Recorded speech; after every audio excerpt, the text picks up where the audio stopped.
Hey, everybody. Hello, hello, hello. We are back. Today is another Wednesday, part two of our business funding. And thank you. Let me start by saying thank you to the replayers that will be watching this. I hope that you enjoy it. Please feel free to put hashtag replay if you're watching it on the replay. And if you have any questions, feel free to put your questions in the comments below. Okay, not going to hold you long. We're back briefly to discuss eligibility on gaining business capital for established viewers or established businesses, rather. And so, again, I want to thank you so much for joining. My name is Kimbra. I am your passive income diva. I assist business owners in create additional income streams by way of passive income. And that will be through affiliate marketing, e-commerce by way of drop shipping, as well as digital products. So if you are an entrepreneur and you're looking just to add some sleep coin in your life, right? So you won't have to work so hard. Being a business owner, there is a rat race of trying to make sure that we get more clients, gain more work so that we can create more revenue. And so, that's where passive income comes in. And although we're not here really to talk about that today, we'll definitely be coming on live regularly talking about how you, as an entrepreneur, can create additional revenue streams. So, but today, again, is part two of Wealth Wednesday. Every Wednesday, we are going to go live. We are going to talk about entrepreneurs, right? And the financial services that is available to us. Hey, Vincent, welcome. Good to talk to you. Good to see you. So yeah, we're going to discuss how you, as an entrepreneur, can take advantage of the financial services that are out there. One of the things that I see very often are business owners asking for grants, loans, funding, different things like that. And so I thought I will come on and kind of give my part of the sector, which is business funding, to let established business owners know exactly what you need, right? So today we are going to talk about in very much so detail on the eligibility of what do you need, right? What do you need to have in place as an established business owner? Okay, and by established business owner, we're saying a business owner that now has a running business, right? And you have been in business at least 4 months, right? That's one of the criteria. So if that is you, then I'm talking to you today, right? So basically, last week we gave an overview of what business capital is. We gave an overview of the type of business capital that we offer, right? Which is revenue based capital, right? So if you missed that, go back and watch the replay. If you check out my pinned post, you can get that information there. Okay. And so today we are talking about eligibility. What do I need to be eligible for, right? Or what criteria do I need in place to be eligible to receive business capital? So the very first thing, you need to be at least 4 months in business, right? Now, if you go to the bank, sometimes you need 2 years, not even sometimes, but all the time, you would need at least 2 years in taxes, right? So that means you would have to be a business for 2 whole years before the bank would even look at you, right? And so with this is so much easier to obtain, right? When you are a new business. So at least 4 months in business, all right? And of course, this is open for any business anywhere in the U.S. or Canada. Now, there's a couple of businesses that they don't service. So we'll definitely talk about that later. All right. Have at least a 500 credit score, at least a 500 credit score. Okay. Yes, they look at your personal credit, right? Because again, your business is only 4 months old, right? And even if your business is two years old, we still look at your personal credit because they want to make sure that you as a business owner, you as a person owning the business can pay, that you pay back your debts. Okay. And so it's not solely based on credit, we do kind of look at your credit to see, to help to make those final decisions. Okay. You need a business bank account. All right. And so what is a business bank account? Because not many business owners have them, at least the ones I come across. A business bank account is when your business is registered with your state, whether it be a sole proprietorship, LLC, corporation. They give you a set of papers, right? Articles of organizations and whatever papers, based on your state. Okay. They will give you those papers, and then you take those papers to the bank and you open up a business account in your business name. So if you have an LLC in, let's say for me, Kimbra, right? Kimbra.org, then I will go and register that name within the state that I live in. And then again, that state will give me the correct documentation to do my business, right? And so I would, again, take it to the bank and open up in my account. So you need a business banking account. You need to be able to be online. You need an online business, right? So even if you go to, let's say, Bank of America's branch, you open up a bank account within Bank of America, right? You still need to be able to log in online, right? Because we use a system called Plaid that basically scans your account. And all of this is done virtually, right? You don't have to go into nobody's office. You don't have to walk into nobody's building. Everything is pretty much done virtually, all right? And so again, you need to have the business banking, and you need to be able to log in on the mobile banking, okay? And so again, once you log in, Plaid scans, I'm sure everyone have heard of Plaid by now, right?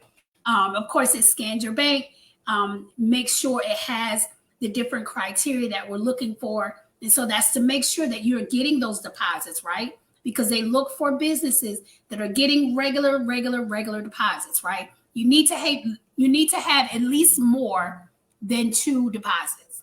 So if you get paid twice a month, more than likely they are not going to give you the capital. Okay, they need to see that you're getting paid regularly. So even if you get paid once a week, even if you get paid, several times a month, which is good. Like, and I would say, for instance, retailers literally get paid. They have deposits every other day, if not every day.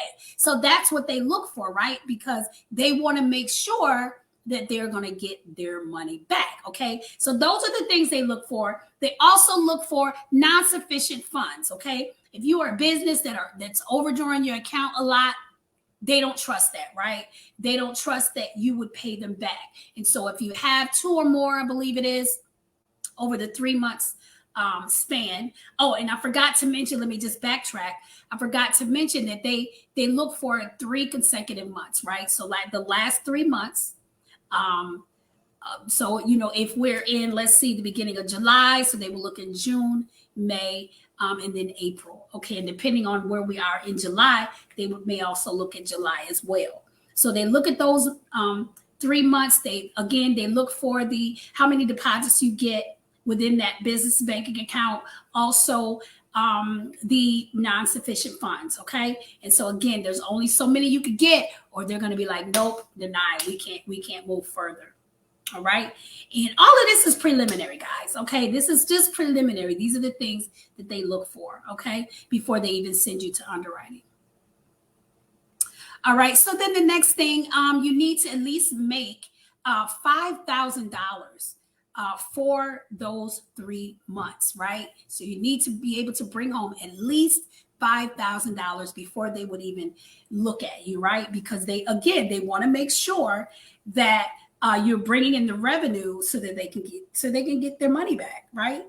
And so, you can't make $10,000 this month, $2,000 next month, and $13,000 the third month. That's not gonna work. We don't take an average, right? We don't do an average. We do, what did you make month 1? What did you make month 2? And what was the income for month 3? Okay. So they need to see at least $5,000.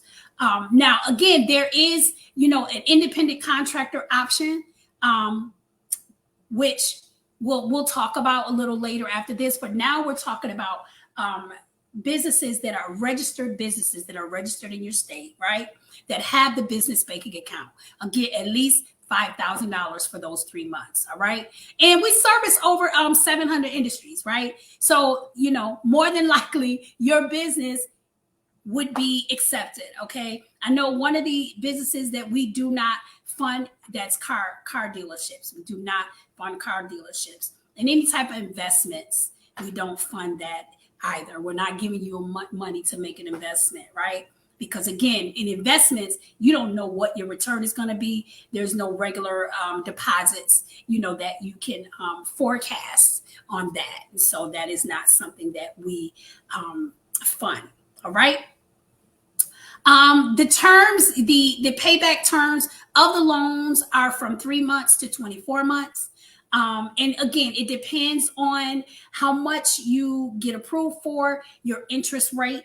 Okay. And so, yeah, and a lot of people ask, that's the first thing they ask, what is the interest rate? How much do I have to pay back? I will tell you this. Well, first of all, my answer to people is the interest rate is based on how much you get approved for. Okay. But it depends on, again, how much you get approved for, but it can be as low as 20 cents on the dollar, or where the average is 42 cents. Okay. So it is cheaper than your other loans as far as the interest rate. Okay. But again, it depends. All right. Once all criteria is met, it goes to underwriting and the final decision is made. And usually it takes them maybe a couple of business days to make a decision, and sometimes as low as an hour, right? To make a decision on whether you're going to move forward.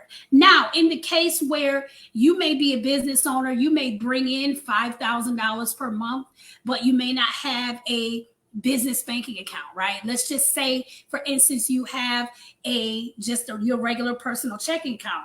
Then you are considered an independent contractor, a gig worker, on 1099 type of worker, right?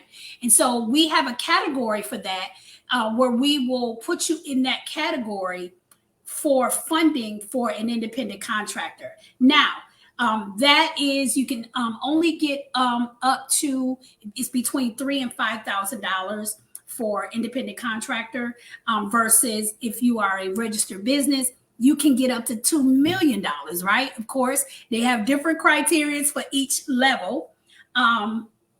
So yeah, you would definitely have to see, once you go on there, you give them your information, turn in whatever documents you need to turn in, then they would determine what level of loan that you can get. And so it's very, very important that you have all of your ducks in a row. If you are a business owner and you do not have all of your business legalities together, definitely feel free to DM me. I can help you get you where you need to be in order to be funded, right? Again, what are these funds for? They're for rainy days. They're for sunny days, right? They're for all kinds of days, okay? If you need to make payroll and, you have money tied up, then these loans are perfect. If you need to expand, get a new building, get some more equipment, then this is perfect. Okay. So we wanted to give you that information so you can take that information, put it in your back pocket if you need to. And when the time comes, you would be able to say, hey, you know what? I know a company who would give me a loan for my project. Okay. So that's who we are. Now, again, I can also help those people that's looking to become registered business owners. We get those questions a lot too. How do I file an LLC? How do I do this? How do I do that? How do I get my tax ID number? And so if that is a question that you have, you can definitely hit me in my DM. And I'll be happy to help you with that information. Again, so you may not be ready now, but you may be ready 6 months down the line. And so again, information for your back pocket so that you can be ready, right? Because, although we don't hope to have another pandemic, but with this last pandemic, a lot of us business owners, we really took advantage. in a good way, some in a bad way, but in a good way. We took advantage of what they offered us, right? The loans, the grants, the different things. And, I was very fortunate that because I had all my ducks in a row, I had a registered business, I filed taxes, different things like that, I was able to take advantage of literally all the grants they gave out. And so I'm very grateful for that. So if you get your business straight now, then you won't have to worry about later when something comes up trying to scramble and get it together or be denied because of something you could have done months ago. All right.